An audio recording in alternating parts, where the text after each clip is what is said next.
আসসালামু আলাইকুম, কেমন আছেন সবাই? দিনা রান্নাঘরে সবাইকে স্বাগত। আজকে আমি এই যে পেঁয়াজের কালি, শিম, গাজর আর কয়েকটা আলু দিয়ে একটা গামাখা সবজি রান্না করব।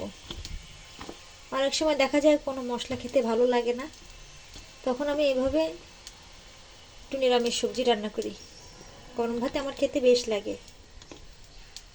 এই তরকারিটি রান্নার জন্য কড়াইতে তেল গরম দিয়ে দিয়েছিলাম। তেলটি গরম হয়ে গেছে। এখন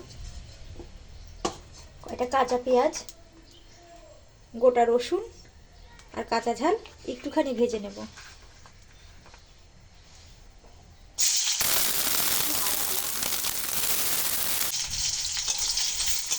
পেঁয়াজগুলো হালকা করে ভেজে নিয়েছি।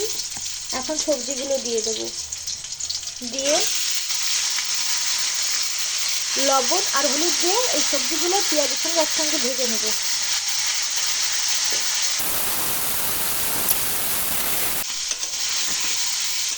সবজিগুলো ভাজি ভাজি হয়ে গেছে। দেখেন তেল বেরিয়ে এসেছে।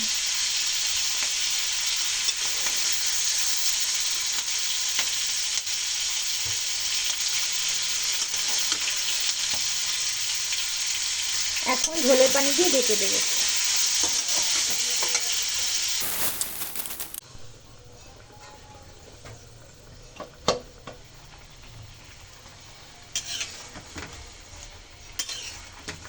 উতলাতে শুরু করেছে,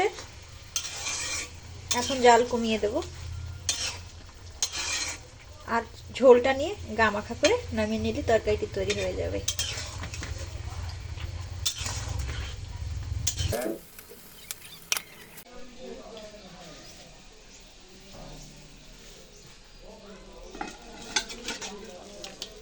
দেখুন তৈরি হয়ে গেছে,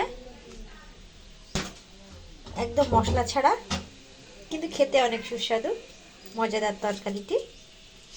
দেখতে দারুণ, খেতে অনেক চমৎকার। আপনারা এইভাবে তৈরি করে খেয়ে দেখতে পারেন।